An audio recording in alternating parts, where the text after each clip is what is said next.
에서 다 끊어지리로다. 아멘. 예. 자, 시편 101편은 시편 100편까지 해서 하나님의 우리의 왕 되시다, 통치하신다. 그래서 마지막에 예배로 딱 끝나고 예배의 기쁨으로 마치는 한 단락이 끝나고, 이제 시편 101편은 전혀 다른 스토리죠. 다윗이 왕이 되었을 때, 그 즉위식 할 때죠. 그때 하나님 앞에 드렸던 소원함입니다. 그래서 그런 배경을 가지고 오늘 묵상을 한번 해보시길 바랍니다. 주님, 제가 이런 왕이 되게 하옵소서, 이런 왕이 되기를 원합니다, 이렇게 기도하는 내용이다, 이렇게 보시면 되고, 그때 그 내용이, 오늘 그 고백하는 이 내용이 하나님 앞에 합했다는 거죠. 다윗이 하나님 마음에 합했다 그러지 않습니까? 자, 왜 그러느냐? 오늘 내용을 보니까 왕 그러면 딱 떠오르는 게 뭐예요? 왕 그러면 뭐든지 할 수 있다, 뭐 그런 이미지가 배경이 있지 않습니까? 게임 같은 거, 뭐 왕 게임 그런 거 한다 그러면 뭐든지 시키는 대로 하기, 뭐 그런 배경을 할 때 우리 왕 게임 뭐 이렇게 이름을 붙이지 않습니까? 그러니까 왕 그러면 뭐든지 할 수 있다, 그런 배경을 깔고 있죠. 왜 왕이 되려고 하느냐? 할 수 있으니까. 왕이 되면 다 할 수 있으니까. 뭐 그런 생각이 있지 않아요? 뭐 돈도 가질 수 있고, 왕이 되면 모든 쾌락을 다 누릴 수 있는 것 같고, 또 뭐든지 다 자랑해도 되고, 또 그래서 자기가 원하는 건 이 땅에서 모든 것이 다 할 수 있다, 그런 이미지를 갖고 있는 게 보통 왕입니다. 그래서 왕이 되려고 하는 거고, 또 왕이 돼서도 그것을 하려고 하고, 그래서 왕이 된다는 이미지, 또 왕이다 그럴 때는 항상 그걸 원하는 거죠. 그걸 추구하는 거예요. 그래서 하나님이 있다면 하나님께 그걸 구하는 거죠. 내가 다 해보고 싶습니다. 내가 다 누리고 싶습니다. 내 마음대로 판단하고 싶습니다. 내가 마음대로 재판하고 싶고, 내 마음대로 자랑하고 싶고, 왕이 되고 싶은 거예요. 왕이 되고 났더니 옆 나라가 또 더 큰 왕이 있네. 그러면 이제 내가 살아야 되니까 이제 또 난 더 센 놈이 돼야 돼. 정복해야 돼. 이 땅 전체를 다 얻을 거야. 왕은 끝없이 커지는데, 왕이란 이미지의 핵심은 내 마음대로 내가 다 누리고 내가 하고 싶은 것은 다 할 거다. 그게 이제 왕의 소원함이죠. 그래서 왕이 됐을 때, 또 왕이 되고자 하는 자의 기도는 항상 그거예요. 우리가 하나님 앞에 나간다 그러면 뭘 구하겠어? 왕이 솔직히 뭘 구하겠어요? 다 가지게 해주세요. 내가 다 누리는 자가 되고 원합니다. 내가 다 즐길 거다. 이걸 구하는 거 아니에요? 신이 있다면 신에게 그런 자세가 보통 사람들의 모습이었다라는. 그러니까 내가 왕으로서 뭔가를 더 하겠다, 이런 생각이 다윗은 하나도 없었다는 거죠. 다윗은 왕인데 세상의 왕과 달랐습니다. 이런 거 하나도 구하지 않고 오직 하나님만을 갈망합니다. 왕이 돼가지고 왕의 직무를 감당하기 전에 그가 구하는 소원은 하나님뿐이었다라는 거. 1절에 보면 내가 인자와 정의를 노래하겠나이다. 여기서 노래하겠다라는 것은 그게 노래, 입으로 부르는 노래, 그런 노래라기보다는 사모하고 갈망한다, 그런 뜻입니다. 그러니까 내 안에서 어떤 소원이 가득 차면 막 노래 나오잖아요, 이렇게. 그렇지, 그 형태의 모습이 노래가 말로 하니까 노래인데, 그냥 우리가 얘기하는 그냥 주님을 찬양합니다, 그런 찬양이 아니라 내 안에 그것이 즐겁고 기쁨이 되고 가득 차서 막 내 안에서 막 나온다, 그런 마음을 얘기를 하는 거예요. 그래서 더 바르게 단어적으로는 노래하겠다 그러지만, 찬양합니다, 찬송합니다 하지만 의미적으로는 제가 이것을 너무너무 갈망하나이다, 막 입에서 노래가 되듯이 갈망합니다, 이제 그런 뜻이 더 바른 해석이 될 것입니다. 미래적인 어떤 일을 기대할 때, 어떤 미래적인 일을 기대하면서 지금 하나님의 속성이 있죠. 지금 미래적으로 어떤 좋은 일이 일어날 것을 기대하면서 지금 현재 하나님의 속성, 거룩하심, 선하심, 완전하심, 전능하심, 뭐 이런 거 있잖아요. 이걸 막 기대하는 거. 자, 마치 이제 어린애들이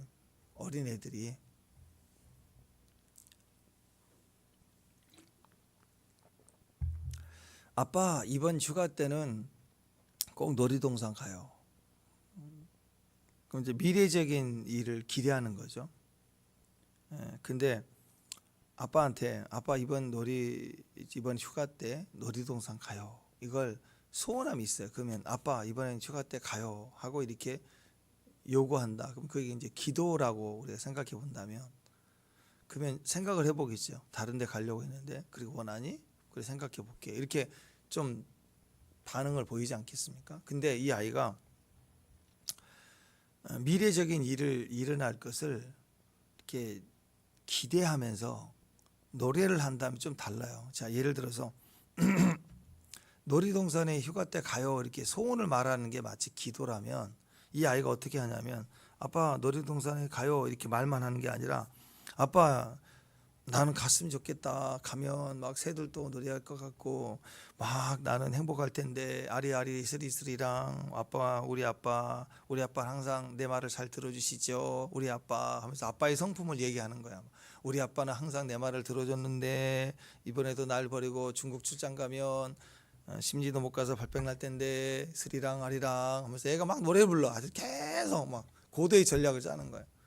아빠 사줘 그게 아니라 막 노래를 해. 항상 부탁하면 저녁에 올 땐 사올 텐데 하면서 막 애가 노래를 계속 부르고 있다. 아빠의 그 성품을 가지고 막 노래를 하고 막 그거 갔으면 좋겠는데 막 마음이 얼마나 기쁠까 막 그러고 있다. 그러면 그게 갈망이죠, 갈망. 그 애들이 모여가지고 애들이 집에서 맨날 그러니까 바닷가 해운대 경포대 제주도 함덕 해수욕장이 좋다던데 거긴 에메랄드 빛이라던데 하면서 막 깔깔깔 빛깔 에메랄드 빛깔 그러면서 이제 계속 1절 제주도 2절 에메랄드 3절 하루 종일 빛깔 그래서 저녁 내내 깔깔깔 그러면 이제 막 박히는 거예요, 노래를 하면. 그렇죠. 이런 거예요. 이렇게 자꾸 부르면 안 갈 수가 없어요. 애가 막 노래를 부르면. 애도 장난감 사달라 그럴 때 노래를 부르네. 노래를 불러. 막 그러잖아요. 이거 사줘 하고 뒹굴면 교육 들어간다. 그럴 수 있지만 그러지 마. 그럴 수 있지만 애가 막 노래를 부르면 아유 저 노래를 부르네. 불어. 그러면 애들이 다 친구들 갖고 있다. 그 뭐 유행하는 그 장난감들 있잖아요. 지나고 나면 별 재미없는데 애들이 다 가지고 있으니까 나도 갖고 싶다 이거예요. 막 노래를 부르면 이렇게 사줄 수밖에 없지 않겠습니까? 그런 생각을 해보면 될 것 같아요. 우리도 마찬가지예요. 그러니까 노래를 부른다 그 말은 갈망한다. 그토록 원한다. 하나님이 나에게 이렇게 지금 해주심을 그의 성품을 가지고 막 얘기를 하는데 어떤 거 있냐 내용을 딱 보니까 여기 보니까 인자와 정의 그런데 이게 공의의 사랑이죠. 인자는 헤세드 사랑이고 정의는 우리가 얘기한 공의. 자, 공의와 사랑 뭐예요? 율법 정신이죠. 율법 정신 두 가지를 같이 가지고 있어요. 그러니까 이렇게 하나님을 왕인데도 나 원하는 대로 다 하게 해주세요. 나라를 정복하게 해주세요. 대적자를 치게 해주세요. 강한 군사력을 주세요. 내 옆에 있는 나라들 다 쓸어버리겠나이다. 강한 나라가 되게 해주세요. 막 이렇게 기도한 게 아니고 뭘 갈망했냐? 노래를 막 노래를 불렀어요. 뭘 갈망했느냐? 공의와 사랑이에요. 그러니까 기도가 이 핵심이죠. 율법 하나님 모든 말씀 중에서도 공의와 사랑은 모든 말씀을 집약하면 십계명을 두 가지로 집약하면 공의와 사랑. 결국 균형이 있잖아요. 자기 욕망, 자기 욕심으로 뭔가를 막 갈망하는 것과 달라요. 자기 욕심으로 갈망하는 사람들은 그것, 자기가 원하는 그것만 막 질질 짜고 원하는 거 어떻게 해서든지 해먹으려고 하는 거. 근데 그거 돼도 만족이 안 돼요. 또 다른 거 또 나오거든요. 종류가 계속되는 거예요. 근데 이 다윗의 기도를 보면 내가 아니라 하나님 또 이 나라 이 모든 것들을 위해서 하나님을 구하는 거지 않습니까? 그러니까 결국 이렇게 하나님을 갈망하는 사람들의 그 소원을 보면은요 균형이 있어요.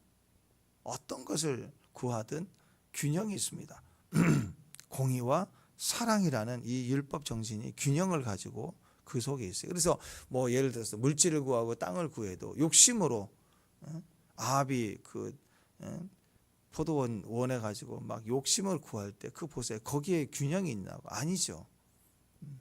우리가 의인을 땅을 차지한다 할 때 하나의 물질을 주실 때도 그 속에는 그것을 얻는 과정이나 얻은 이후로도 그것 때문에 누군가를 억울하게 하면 안 되고 그것 때문에 누구를 가난하게 하면서까지 얻고자 하는 게 없다라는 거. 이게 그의 얻는 것, 땅을 구하든 물질을 구하든 균형이 있는 거죠. 네. 그러니까 이 갈수록 이 사회가 어렵고 힘들어진다는 건 그게 되돌아가는 거거든요. 반드시 되돌아가요. 그 사회가 점점 어려워진다는 거 우리가 어떻게 할 수 있어요? 좀 편해지는 것 같은데 국가에서는 나라가 잘 살아진다라고 얘기를 하지만 그냥 대기업이 골목 상권까지 막 다 들어와서 다 없어진다. 대기업으로 바뀌고 있다. 굉장히 안 좋은 것 중에 하나입니다. 이게 누군가는 억울하게 하고 있고 그러면 쓸어가는 거예요. 대기업은 대기업만큼 국제 경쟁력을 가지고 싸워야 되는데 골목 상권이 일어나는 중소기업도 건들면 안 되는데 그냥 다 자기의 뭐 무슨 조공바치는 속국 마냥 다 끌어가지고 아프게 하잖아요. 중소기업 사장님도 아프게 한다고. 단가 내려버리고 막 밀어버리고 이렇게 보여지는 사회구조는 너무나도 불행한 사회를 우리가 살고 있는 거예요. 이게 결국 피부적으로 다 돌아오거든요.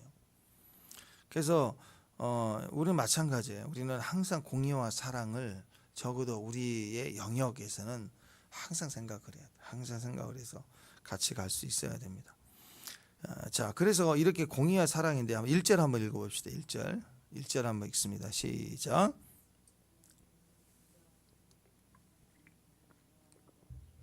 찬양하리이다.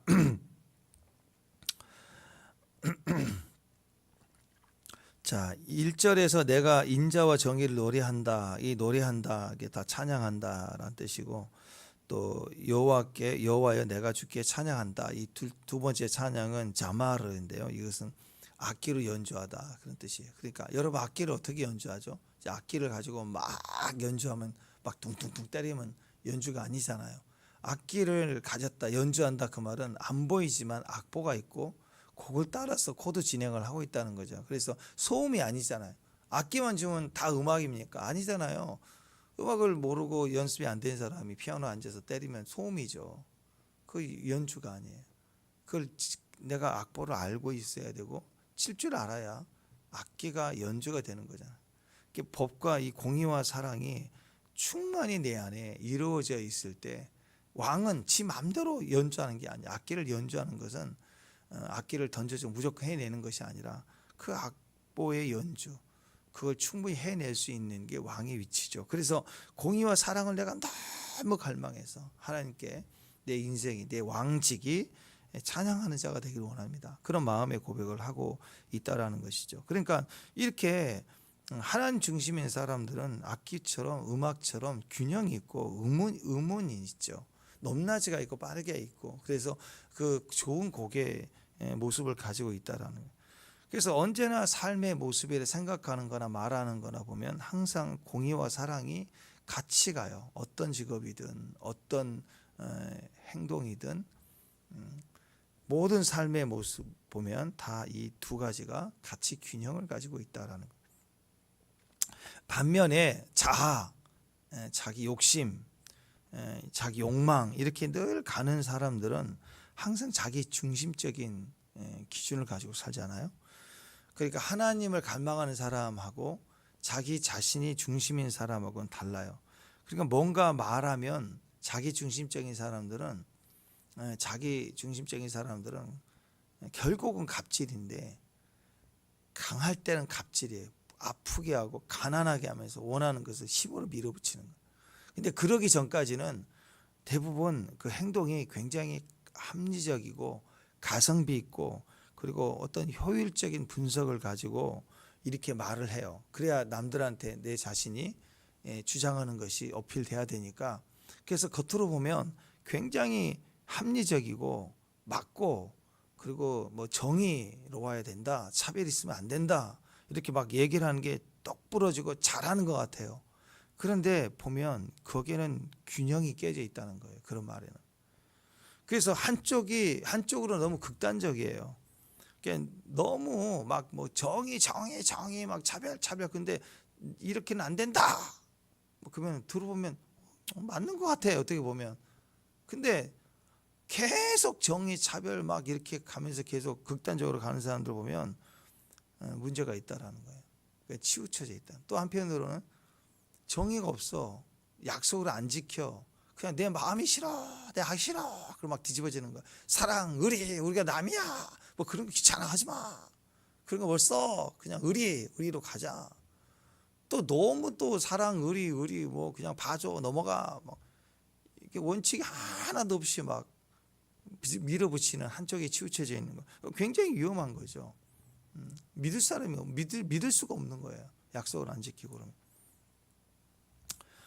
요즘 보면은요, 그냥 뭘 그렇게 사는 게 어려웠는지, 뭘 그렇게 억울한 삶을 막 살아왔는지, 뭘 그렇게 막 서러웠는지, 한이 서렀는지, 막 너무 극단적으로 막 공의, 정의, 차별, 막 평등, 뭐 난리 치는 거 보면 좀 어떨 때로 보면 너무 막 사람이 이렇게 길거리에서 너무 울고 그러면 많이 어려운 일이 있나 보다 그런 생각이 들잖아요. 그런데 그 정도가 막 지나치도록 막 난리를 치면 생각이 좀 미쳤나 그러 싶을 때가 있었어요. 미쳤나. 왜냐면 맨날 그러고 있거든.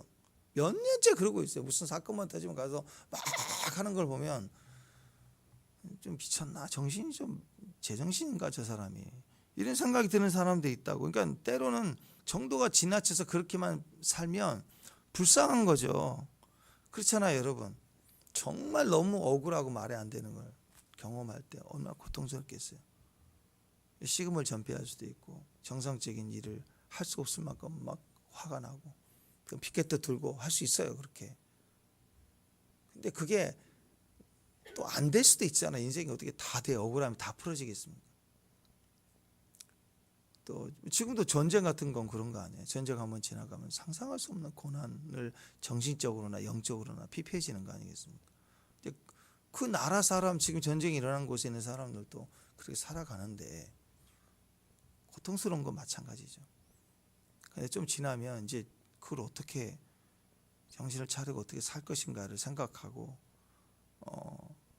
그리고 고민하고 나만이 아니니까 그래서 그런 방향으로 이게 생각하면서 나가야 되는 거죠. 그런데 죽을 때까지 거기 그 자리에서 그냥 그걸 외치고 뒤집어져 있다 그러면 그건 조금 지나친 거예요.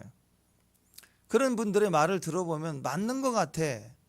계속 맞는 얘기를 막 뭐 이랬다 저랬다 그러면 한쪽으로 맞는 것 같은데 보면은 본인이 당한 게 아니고 무슨 대변한다고 나와서 하는 얘기를 몇 년째 그런 거 있는 걸 보면은 그게 특징이 있죠. 특징. 그런 분들의 특징. 첫 번째, 분노. 뭘 그렇게 화가 났는지, 뭘 참지 못하겠는지, 무슨 평생에 해보지도 못한 심판, 청산, 뭐 막 그런 걸. 무슨 우리 평소 하지 않는, 억울할 때 하는 말이 아닌, 억울하면 비명 질러야지. 근데 그런 얘기를 하고 정의가 없다, 평등이 없다, 참지를 못한다, 막 차별이다. 그래서 맨날 분노하는 걸 우리가 보게 되는 거죠. 여러분 정의가 좋은 거잖아요, 그죠? 이 땅에 정의가 있다는 거, 공의로워야 되는 거 굉장히 좋은 겁니다. 근데 그 정의를 말하면서 그 좋은 걸 말하면서 막 분노하고 있고 막 한이 서러 있고 그러니까 그 좋은 정의를 말하면서 분노가 있으니까 정의를 말하는 곳마다 싸워. 그래서 또 반대가 막 싸우는데 보니까 이 사람도 정의고 자기도 정의인데 정의를 말하는 곳인데 막 싸워. 이상해요. 왜 싸우지? 같은 정의를 말하는데. 하나가 불의가 와야 되고 하나가 정의가 와. 그래 싸워야 되는데 정의와 정의가 만나는데 맨날 싸워. 그러면서 얘기하기는 나는 정의고 너는 불의라 그러고 또 이쪽은 또 나는 정의고 네가 불의라 그러고 그 정의와 정의가 싸워 보면은 정의와 정의가 싸우는 자기가 다 옳대. 또 사랑은 그래. 사랑이 얼마나 좋아요. 우리가 서로 사랑하자. 근데 사랑을 말하면서 막 분노해.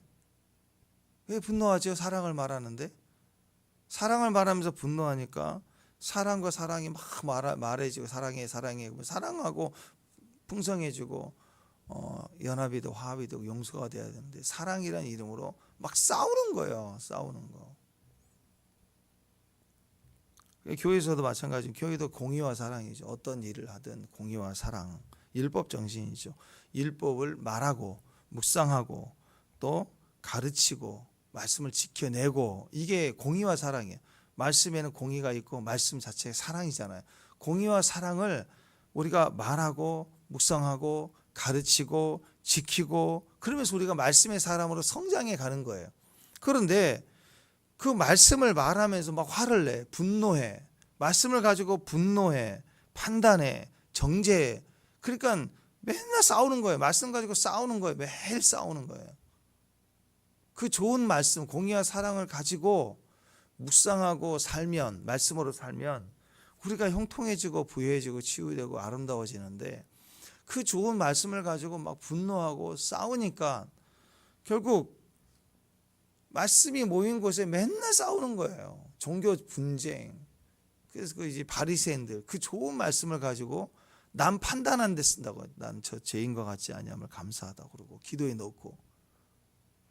그게 인간의 모습이라고요. 그러니까 바리새인 서기관 이런 그 종교인들이 결국 예수님을 십자가 못 박아서, 하나님도 못 박아 죽이잖아요. 그게 인간의 모습이라는 거예요. 그러니까 이렇게 생각하시면 됩니다. 아무리 입이 오라요. 입이 오라. 들어보니까 맞는 것 같아. 입이 오른데 막 분노하고 싸우고 있으면 가짜예요, 가짜. 옳은 거 아니에요. 자기 기준에서만 옳은 거예요. 말은 정의와 사랑을 막 말하는데 편을 가르고 있어요. 내가 진짜다, 우리 편 모여라. 편을 가리고 싸우고 있다면 가짜입니다. 그래서 주님은 그런 분들을 뭐라고 얘기하냐면 이 독사의 자식들아 그랬어요. 왜 그랬죠? 입으로 말씀 묵상하라고, 말씀을 말하고 지켜라고 입을 주셨는데 그 입으로 뭐 하고 있냐면 독을 품고 있는 거니까, 싸우고 있는 거니까. 지금 다윗은요 왕이에요. 왕은 뭐죠? 정치인이에요. 정치인인데 정의를 이렇게 외치는 그런 모습이 아니에요. 정치인인데 그 입에서 공의와 사랑, 인자와 정의, 이걸 노래하겠습니다. 대통령 되면서 그런 말을 하고 있는 것과 같아요. 하나님 도와주셔서 제가 항상 주님을 갈망하고, 그리고 하나님이 의가 되겠습니다. 그러면서 또 공의가 되게 사랑이 되겠습니다. 그래서 자신이 정치 시작이죠. 이제 왕이니까 정치의 시작을 항상 하나님이십니다. 이렇게 시작했다는 거예요. 주님, 제가 하나님을 기쁘시게 하는 자가 되겠습니다. 그 공의의 사랑을 실천하겠습니다. 그런 왕이 되게 하옵소서. 그러니까 정치 행보리에서 막 뭔가 인기를 얻기 위해서 여기도 가고 저리도 가고 막 난리치는 게 아니라 항상 공의와 사랑, 억울한 자가 없게, 꼭 종교적으로 그 하나님만 막 높이고 그래야 뭐 위대한 왕이다. 그건 아닙니다. 국민들이 다른 종교도 갖고 있고 다른 가치관도 가질 수 있죠. 자기가 사는 정신이 그래야 되는 거죠. 만약에 전 국민을 다 예수 믿게 하겠습니다. 그러면 목사님이 되셔야지. 복음전자도 정치인이 돼요. 그럼 구분을 해야 돼. 정치인으로서 가난한 자, 억울한 자까지 품고 가야 돼요. 믿는 자뿐만 아니라 믿지 않는 사람까지, 외국인, 나그네, 고아, 가부까지. 그러면서 생각의 모든 정신, 왜 율법 정신은 유대인들만 원하는 게 아니라 모든 자에게 필요한 거예요. 억울함이 없게 하라, 가난한 자 없게 하라는 거예요. 그런 사명의 길을 가는 거고, 복음의 역할을 직접적으로 감당하겠다고 선교사님 돼야죠. 뭐. 왜 대통령 되겠어요?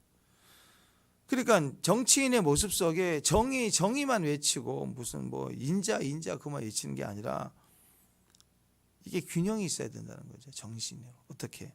정의를 외치는데 들어보면 인자가 있어요.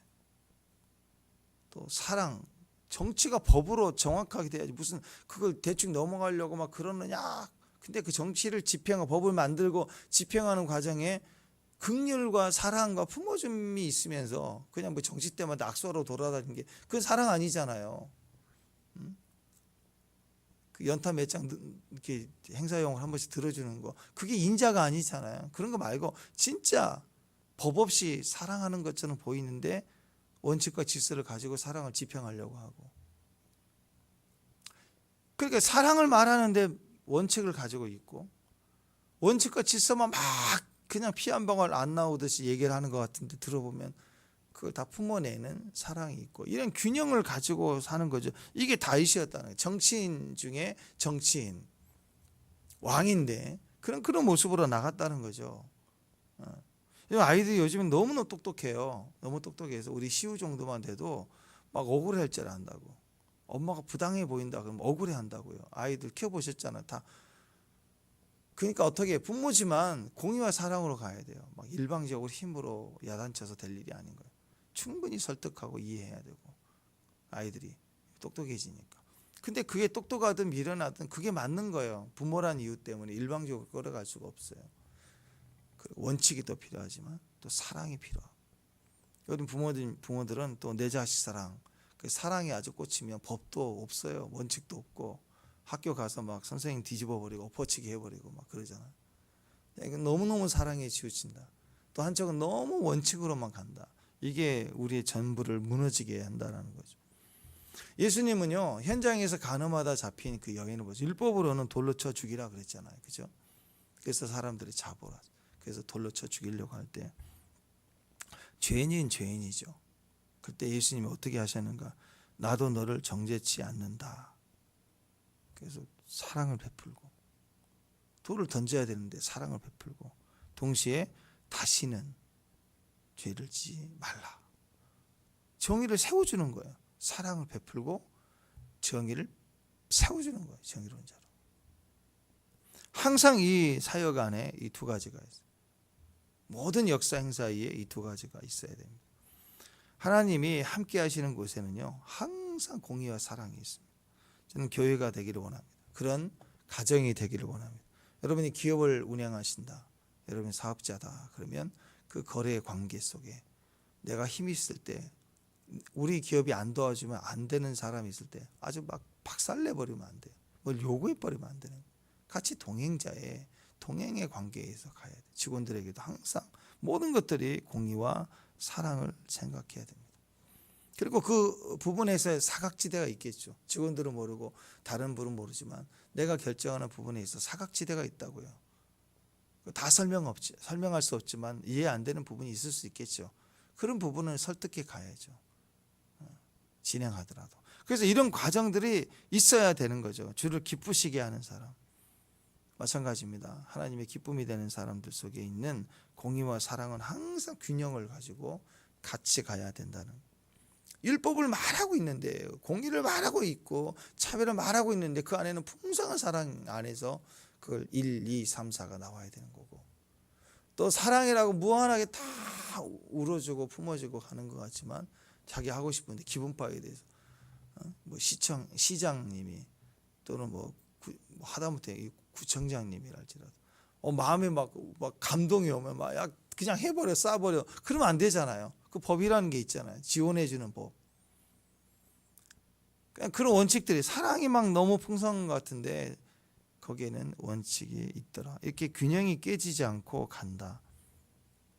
근데요, 이렇게 균형이 깨지고 한쪽만 계속 말해. 몇 년째 평생 죽을 때까지 한쪽만 계속 얘기해. 좌파 우파 그러면 좌파는 머리가 왼쪽만 있는, 우파는 왼쪽 내가 오른쪽이 죽고 오른쪽 내만 있는 사람처럼 그냥 한쪽만 계속 말해가요. 그런데 문제는 그게 그렇게 자기가 중요하다 그러면 인정해요. 아, 중요하나 보다 저 사람에게는. 근데 문제는 그걸 말하면서 한쪽을 죽이는 거죠. 그 사람의 친구들과 다 죽어요. 자기는 항상 옳은데 친구는 항상 죽어야 돼. 나는 항상 옳고 나는 옳은데 맞아요. 근데 누군가는 계속 포기해야 되고 희생해야 된다면 그 옳은 것 때문에 그건 잘못된 관계죠. 자기는 항상 옳으니까 문제 없대요. 근데 그 사람이 나서기 시작하면 맨날 두 쪽이 나가는 거예요. 이래자 저래자 쪽이 나가는 거예요. 싸움에 분란이 일어난다. 그것은 잘못된 거죠. 예배가 없는 교회가 그렇다라. 예배가 없는 교회. 맨날 교회 안에 정의, 차별, 맨날 이런 거 외쳐요. 교회도 맨날 싸워요. 싸울 때 보면 다 옳대. 이쪽 패 2층으로 올라간 패, 1층에서 예배드리는 패가 둘 다 예배라고 오는데 그게 예배겠어요? 다 자기가 옳대. 정의를 실현해야 되는데 저들은 불의한 자들. 어떻게 어제까지 같이 예배드리는 형제들을 한쪽에 두고 불의한 자다고 매도를 하고 싸우고 있나요? 맨날 싸우는 거예요. 죽을 때까지 싸워. 그게 남아 있습니다. 또 예배드리지 않는 가정들 맨날 싸우죠. 싸울 때 들어보면 다 정의예요. 그렇잖아요. 부부싸움 할 때 막 극렬하게 싸울 때 의견이 다르다. 결국 말이 다르다. 결국 무슨 말이에요? 정의에 정의. 내 정의가 옳다. 너는 틀렸다. 그거 아니에요. 자기들만 옳대. 나만 희생했다. 나만 억울하다. 왜 나한테 그러냐. 나만 억울하다. 그러면 한쪽이 그럼 미안하다. 그래요? 나는 더 억울하다. 그러잖아요. 맨날 정의가 외치는 거야. 사랑이 없이 정의만 외치는 곳에 맨날 싸우게 됐어요. 자기만 정의라니까. 멈출 줄가 모르는 거예요. 다 하나. 아니에요. 둘 다 옳아요. 둘 다 억울하고. 둘 다 억울한 거라니까. 둘 다 옳다라니까. 정의는 그만해도 돼요. 계속 옳다라는 것만 말하니까 싸움이 되죠. 근데 예배는 뭐예요? 하나님 앞에 내가 어떤 상태든 있는 모습 그대로 나오세요. 내가 옳든 저들이 불의하든 차별이 있든 예배가 시작됐다 그러면 이제 집으로 와 그러면 땡 하면 집에 가야죠. 하나님이 오늘 와라 그러면 가야지 뭐 억울하면 안 가고 그래요? 오라 그러면 땡 하면 다 내려놓고 주님 앞에 가는 거예요. 마찬가지 그게 예배죠. 그 예배 안에 공의와 사랑을 다시 맛봐야 돼요. 공의와 사랑을 맛봐야 돼요. 서로 자기만 옳기만 하면 평생 우리는 행복할 수가 없습니다. 그래서 이 옳은 것이 주님의 옳으심이지 우리의 생각이 절대 옳음이 아니거든요. 한번 생각해 보세요, 여러분. 내가 옳아요, 하나님 옳아요? 한번 생각해 봅시다. 내가 옳아요, 하나님 옳아요? 네? 누가 옳아요? 둘 다 옳아요? 그거 믿지 않는 사람이죠, 뭐. 어떻게 우리가 옳을 수가 있어요? 하나님만 옳으시죠. 인간이라면 남편이 옳아요, 아내가 옳아요? 그러면 다 자기가 옳다 그러지. 그렇지 않아요? 근데 아니면 또 뭐 한쪽이 100%가 없잖아요, 그죠? 뭐 49대 51, 뭐 그렇게 아니야. 그럴 거 아니에요, 어쨌든. 근데 인간이 옳아요, 하나님 옳아요? 그럼 100%예요. 100% 우리는 불이에요. 100% 하나님만 옳은 거예요. 이건 비교하지, 요만큼도 건덕지를 내세울 수 있는 게 없는 거예요. 이건 100% 하나님 옳아요. 근데 내가 옳대. 끝까지 나만 옳대. 몇 퍼센트가 아니라 100% 내가 옳고 하나님 어디 있니? 이게 불신자예요. 그리고 하나님 옳지 않대. 내가 옳아. 그렇게 시작된 게 종교예요, 종교. 인간에게서 만들어진 거예요. 내가 진리를 주겠다. 내가 구원자다. 내가 보혜사다. 아니 몇 퍼센트가 아니라니까요. 때로는 엄마가 잘하기도 하고 아빠가 잘할 수도 있지만 인간관계가 친구가 내가 잘할 때가 있고 저 친구가 잘할 때가 있고 그러잖아요. 조금씩 싸우더라도 조금 더 퍼센트가 있을 수 있겠죠. 그러니까 재판도 하고 그러잖아요. 그런데 하나님과 인간 사이는요, 인간이 0.001%라도 옳은 게 없다고요. 그런데 조금이라도 있다 그게 뭐예요? 내가 보혜사다 이거예요. 내가 도와주겠다 이거예요. 다 이단, 이런 종교가 다 그런 거 아니에요. 그러니까 100% 지옥인 거예요. 내가 옳다라고 한 사람은 100% 지옥인 거예요. 재판할 것도 없어요. 이웃과의 분쟁, 재판하면 몇 대 몇 나오겠죠. 100% 지옥인 거예요. 하나님만이 옳으신. 근데 하나님만이 옳으신데 또 바꿔서 만일 하나님 우리처럼 내가 옳다 하나님이 말씀하세요. 이제 내가 옳아 하고 하늘에서부터 음성이 내가 옳아 하고 하나님이 옳음을 딱 주장하는 순간 우리는 다 100% 지옥이에요. 그잖아요. 그러니까 옳음을 주장하면 100% 우리는 지옥이라고. 내가 옳다고 하는 순간 지옥이고 나는 말할 수 없는데 하나님은 나는 옳다 하고 하나님이 정의를 딱 들면 누구도 예외 없이 다 100% 다 지옥이에요, 우리는. 그래서 하나님이 정의만 가지고 나설 수가 없는 거예요. 그 정의를 막아설 수 있는 인간에게는 아무런 근거가 없어요. 그래서 하나님이 그 정의를 하나님의 사랑으로 막아선 거예요. 두 가지 다 만족해야 돼. 하나님의 공의에 만족할 사람이 없어요. 그래서 전혀 불의가 없는 완전한 공의인이 되신 하나님의 아들이 와서 대신 그 공의를 담당해서 죽으신 거고 값을 지불했고, 그걸 우리에게 사랑이라고 말씀하는 거예요. 이 두 가지가 있어요. 부모는 자식이 그렇잖아요. 그렇죠? 속상해도, 저는 화가 나도 또 다가서고 어디 아픈가, 어떤 마음이 있는가 살피고 확인하고 그러지 않습니까? 그 오르신 분이 100% 오르신 하나님이 정의를 들고 나서지 않아요. 100% 죄인인 우리를 향하여 정의를 들지 않고, 들으면 다 죽으니까 사랑을 들고 나섰다고, 사랑으로 오셨다고요. 그래서 우리가 산 거예요. 가정이든 직장이든 교회든 제발 옳은 것 갖고 설치되지 마세요. 뭐가 옳아요 우리가? 그게 뭐가 옳아요?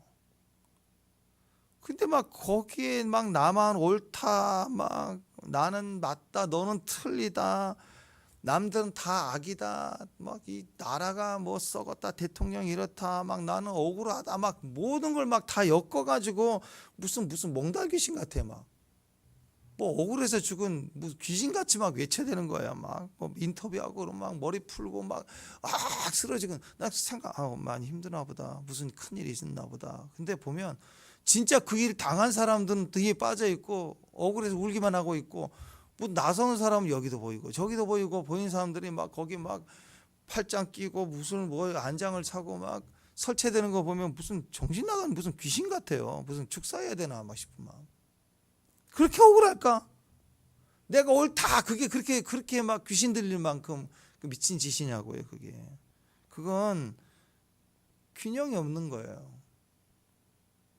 제일 먼저 필요한 건 그 현장. 자기는 대변한다고 하죠. 대변자가 뭘 싸우는 자가 아니고요. 대변한다. 진짜 중보자는 어떤 마음이냐면, 지금 죄를 지은 사람, 지금 아픈 사람, 지금 억울한 사람, 일단 이 사건에 제일 억울한 사람 편에 서야 돼요. 그게 진짜 대변인. 싸우는 건 두 번째고.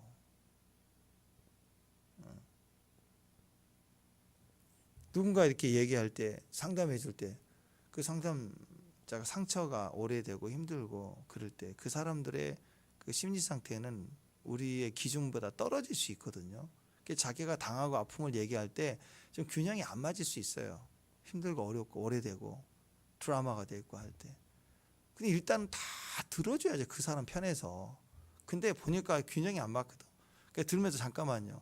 근데 이건 이거예요. 막 가르쳐 버리면 그거 되겠어요? 그거 상처를 더 주는 거죠. 그런 식인 거예요, 그게. 그래서 우리는 항상 이 균형을 가져야 됩니다. 그러니까 그게 치우쳐 있는 사람들, 뭐 저번에 우리 기도할 때 그런 얘기 나왔지만, 어떤 분이 머리에 미장원을 갔는데 옆에 있는 머리하는 청년이 막 정치하고 욕하고 있다 그러면, 나는 보면 이런 생각을 극단적인 사람은, 아니 거기 자기 친구 아는 사람들한테 자기 의견 내세운 게 아니고 같이 이렇게 머리하는데 앉아가지고 거기서 막 외치고 있고 극단적으로 말하고 있고, 또 그럼 싸우겠죠. 또 좋은 사람만 있어야 그러죠. 서로 다른 사람 옆에 있으면 또 싸우겠죠. 택시를 타고 가다가 또 그러고, 또 어디 맨날 한쪽만 말하고 그러면 뭐 사우나 가가지고 싸우겠죠. 사우나 가가지고 괜히 정치 얘기하고 싸우고 막 그러면 늘 분노하고 억울하고 그러겠죠. 그게 정상이 아니죠, 보통. 그러니까 오늘 다윗을 보세요. 다윗이 왕이라고요, 왕으로서, 정치인으로서 직무를 감당해 가는데 균형을 가지고 있고, 그 균형을 가진 것으로 기도하고 있어요. 하나님께 구하는데, 다윗이 구한 게 뭐냐? 하나님, 제가 하나님께 나아가는데 공의와 사랑입니다. 하나님 기쁨이 되기를 원합니다. 그리고 2절에 보니까 완전한 길. 인간에게는 완전한 길이 없어요. 뭐 독재자가 완전한 길은 뭐예요? 자기 마음에 맞는 게 완전한 길이에요. 뭐 그런 독재와 그런 칼부림을 일으키겠다는 거 아니에요. 그러니까 다윗은 완전한 길을 가기를 원합니다. 하나님 앞에, 사람들 앞에 비난받지 않고 항상 공의와 사랑이 되기를 원합니다. 그건 내 힘으로 되지 않습니다. 그렇게 주님 앞에 자신을 드러내고 있는 걸 보세요. 왕의 소원이 뭐예요? 왕아, 너는 소원이 뭐니? 이제 네가 왕인데. 그때 왕이 되자마자 주여 감사합니다. 저는 돈 주세요. 돈 많은 왕. 왕인데 저는 돈 많은 왕. 저는 막 성공하는 왕. 나는 권력 주세요. 우리 참 재밌어요. 우리나라 문화는 손님은 왕이다. 그래서 한때 막 손님을 왕으로 모시고 왕처럼 대우하고 그래. 내가 부자가 되니까 왕왕 거렸다고요. 근데 일본은 또 달라요. 일본은 문화 자체가 신의 신, 공부를 잘하면 공부의 신, 사업의 신, 싸움의 신, 전쟁의 신. 매일 일본 문화가 그 골목길 그 사당 귀신 문화이기 때문에 신. 요즘 그게 영향을 우리 안에 넘어가지고 맨날 무슨 뭐 게임의 신, 무슨 신, 장사의 신, 뭐 신이래 다 신. 근데 그 신도 아니고 왕도 아니에요. 우리는 똑같아요. 사우나 가면 다 옷 벗고 똑같아요. 다 인간이 인간, 피조물, 실체가 피조물이라고. 뭘 억울해. 뭘 많이 알고 뭐 힘을 가지고 성공을 해봐야 얼마나 성공이지. 오늘 가자 그러면 가는 인생인데. 인기 주세요. 권력 주세요. 힘 주세요. 그건 우리가 구할 게 아니에요. 우리가 왕일지라도 구할 게 절대 아니라는 거. 이건 사울왕 같은 사람이 구한 거예요. 다윗은 사울왕이 구하는 것 같은 거 절대 구하지 않아요. 자기를 구하지 않습니다. 하나님 앞에서 존재를 구해요. 존재. 흠없는 길을 가기를 원합니다. 하나님의 길 가기를 원합니다. 정치이지만 하나님 길 가게 해주세요. 이번 한 주간도 하나님 길 가게 해주세요. 근데 어디서부터? 이게 다윗의 탁월함입니다. 어디서부터? 내 집에서부터, 나로부터 이루어지기를 원합니다. 2절 한번 보십시오. 2절 한번 읽습니다. 2절 시작.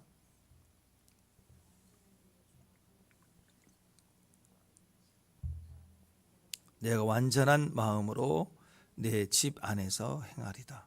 자기 힘으로 뭘 좀 해보겠다고 하는 사람들 시작부터가 다 뭐예요? 남부터 얘기하죠. 남 지적. 뭐 대통령부터 시작해서 뭐 옆에 다른 당들부터 시작해서 뭐 이런 막 남들 지적하고 분노하는 것부터 시작해. 뭘 해보겠다는 사람들의 특징이에요. 다 너부터 바꿔야 된다. 그게 시작이라고. 정의의 시작. 너부터 바꿔야 된다. 근데 다윗은 공의와 사랑을 제일 먼저 어디서부터? 나부터. 내 마음, 완전한 마음. 내 마음이 정의롭고 공의롭고 사랑의 마음으로 또 내 집에서부터 행하리이다. 이게 진짜예요. 이게 진짜라는 거예요. 나부터, 내 집에서부터, 내 마음에서부터 시작하겠습니다. 이게 다윗의 기도였다. 모든 변화의 시작, 모든 변화가 필요합니까? 우리 교회 변화가 필요합니까? 우리 가정의 관계, 여러 가지 문제 중에 변화가 정말 이제는 올해는 변화가 필요합니까? 내 직장이나 가정 환경 속에 정말 무슨 변화가 필요합니까? 예, 크게 봅시다. 이 나라가 변화가 필요합니까? 네, 그렇다면 어디서부터요? 나부터요. 내 마음에서부터, 내 생각에서부터, 그리고 우리 내 집안에서 거기까지만 하면 돼. 왕인데 내 나라부터가 안 나왔다고. 내 나라를 위해서가 아니라 내 마음, 내 집안에서 행하리라. 여기 충분해. 여기까지만 하면 나머지는 다 돼. 다윗의 아들 솔로몬은 그 많은 준비를 다 받고 나라와 힘과 권력과 지혜를 다 받고 어디서 구멍 났어요? 자기 마음에서 구멍 났고 자기 집안이 구멍 났고, 그렇죠? 하나님 다 떠났잖아요. 뭔가 정략 결혼에 무당집 다 만들어 놓고 그 7년 13년 2배 이상 왕궁 짓고, 그럼 뭐에 거기 구멍이 다 나 있는데, 우상이 다 들어가 있는데, 그러니까 나라가 결국 어떻게 되겠어요? 똑같죠. 내 마음, 내 생각, 내 집, 이것이 분명히 단단하게 변화가 되고 세워져 가면, 공의가 세워지고 사랑이 품어지면 완전한 길을 가게 돼 있어요. 그 나라가. 네. 축복합니다. 자, 모든 변화의 시작은 어디서부터? 나부터. 말 안 듣는 우리 아이들 이번 버릇을 고쳐줘야 되겠다. 명절 때 저거 아주 머리 굴리는 동서 저거 누구부터? 동서부터가 아닙니다. 누구부터? 네, 나부터, 우리부터, 우리 집안부터. 자, 주의 완전한 길. 자, 이렇게 나왔어요. 주의 완전한 길. 누구부터? 나부터. 큐티는 누구부터? 나부터. 새벽은 누구부터? 나부터. 선교는 누구부터? 나부터요, 나부터. 맨날 보내는 선교사. 나부터. 감사는 누구부터요? 나부터. 축복은 누구부터? 나부터. 이게 다 모든 게 나부터요. 나부터, 내 집안부터, 내 집안에서부터, 우리 안에서부터 분명하게 세워져 가야 된다. 나머지는 다윗이 왕이 되면서 구하는 세 가지가 쭉 나오는데, 보는 것, 이것도 중요합니다. 듣는 것, 세우는 것, 이 세 가지를 기도합니다. 3절 4절 보는 것. 하나님 제 눈 관리 잘하겠습니다. 왕이니까 지 보고 싶은 것만 보면 안 되죠. 그죠? 왕은 눈 관리 잘해야 돼요. 왕 같은 제사장 여러분, 눈 관리 잘해야 돼요. 볼 게 있고 봐서는 안 되는 게 있어요. 그죠? 눈으로 보이지는 카메라 말하는 게 아니죠. 의도를 가지고 보는 걸 말하는 거예요. 뭘 보느냐 너무너무 중요한 거예요. 그다음 듣는 거. 왕이 이상하게 한쪽만 들으면 어떻게 돼요? 큰일 납니다. 왕이 균형을 가지고 있지만, 균형을 가진다는 말은 신하 중에도 엉뚱한 소리 하는 신하도 있어야 되는 거예요. 근데 살려둬야 돼. 양쪽 다. 결정만 잘하면 되니까. 그걸 통해서 분별하는 거예요. 그러나 들어서는 안 되는 거, 아첨하고 잘못된 것을 알죠. 그거 들으면 안 돼요. 그래서 듣는 거 잘해야 됩니다. 또 세우는 거, 사귐이 있어요. 친구 잘 사귀어야 돼요. 그리고 자꾸 사귐에서 접촉하고 즐기고 나누는 게 누구냐, 이거 어떤 사람과 만나는 건가. 그게 왕으로서 사람을 세울 때 엉뚱한 사람을 세우면 그거 망치는 거죠. 그래서 이 세 가지 너무 중요해요. 눈, 귀, 사귐. 눈, 귀, 사귐. 이거 하나님께 의지하고 또 그렇게 시작하겠다고 기도하는 거죠. 이 세 가지 붙들고 잘 기도하고 승리하는 저와 여러분 되시길 바랍니다. 기도하겠습니다. 하나님 감사합니다. 우리를 왕 같은 제사장으로 부르셨는데 우리 삶 가운데 이 세 가지 잘 지켜나가고, 특별히 어떤 언행일지라도 공의와 사랑으로 행하게 하옵소서. 예수님의 이름으로 기도합니다.